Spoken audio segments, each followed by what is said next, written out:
জুলাই গণ অভ্যুত্থানের ১ বছর পূর্তিতে নানা কর্মসূচিতে জুলাই পুনর্জাগরণ দিবস পালন করল বিএনপি। দিবসটি উপলক্ষে নরসিংদীর পলাশে বিএনপি ও অঙ্গ সংগঠনের আয়োজনে ছাত্র জনতার বিজয় র্যালি বের হয়।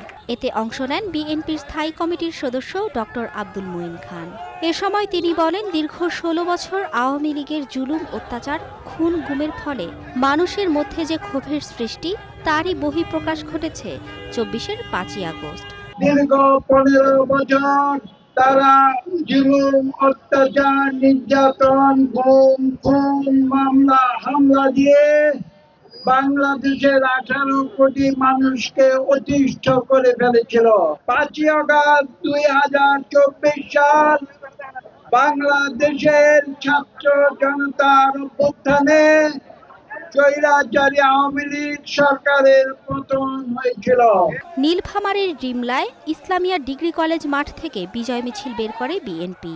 মিছিলটি বাবুরহাট বাজারের বিভিন্ন সড়ক প্রদক্ষিণ করে বিজয় চত্বরে গিয়ে সমাবেশে মিলিত হয়। নেতারা বলেন, শেখ হাসিনা দেশটিকে একটি ভঙ্গুর রাষ্ট্রে পরিণত করে গেছে।